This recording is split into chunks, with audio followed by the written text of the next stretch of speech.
Welcome to this week's Monday Micro Lesson. My name is Erin Wood, and today we're going to be talking about attractiveness bias.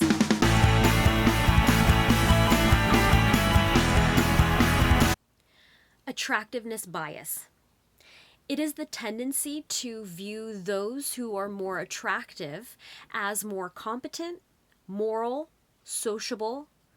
Basically, you interact with folks that tend to be more attractive than not. And this is a bias that has been around for probably the beginning of time.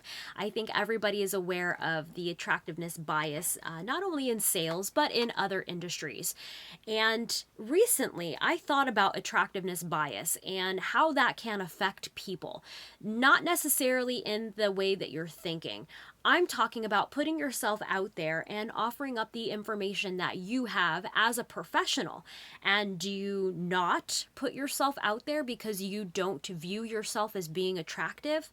I think there's a lot of folks out there that have a lot to offer the world, but they're hesitant to say anything because they maybe don't look the part of somebody that is super attractive.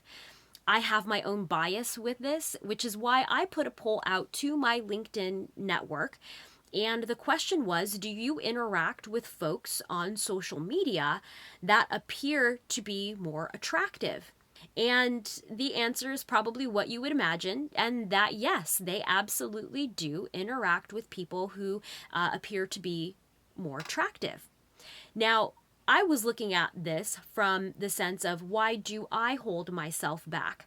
I compare myself to others, as I'm sure many of you do as well. It's something that I think we can all be guilty of from time to time.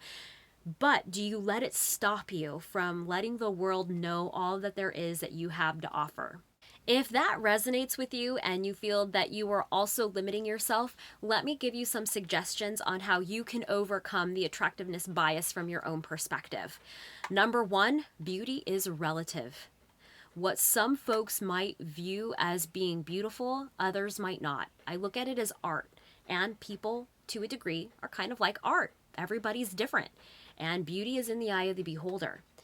What you can do, though, is present your best self. Brush your hair, brush your teeth, wear clean clothes. Make yourself presentable in a way that you are comfortable with, because confidence comes through. And I know a lot of people that would not conventionally say that they're beautiful, yet they are very confident, and that absolutely goes a long way. Next, I would say lead with your strengths. What are you good at? What do you know better than the next person? Whether that's coding for computers, whether that's marketing, journaling, public speaking, sales. What is it that you excel at that you want the world to know about? And put that forward first. You should always rely on your strengths and focus on those more than anything. Lastly, I would say examine your own bias. And sometimes that can be hard. Being introspective is somewhat of a skill. And if you know that you are limiting yourself because of what you believe others may perceive you as, look into that. Find out why. Remember, something my mom always told me as a kid: you can please some of the people some of the time. You can't please all the people all the time. So put it into perspective if you can. Now, I hope that these few tips were helpful, and I hope to see many of you sharing your skills and your expertise more.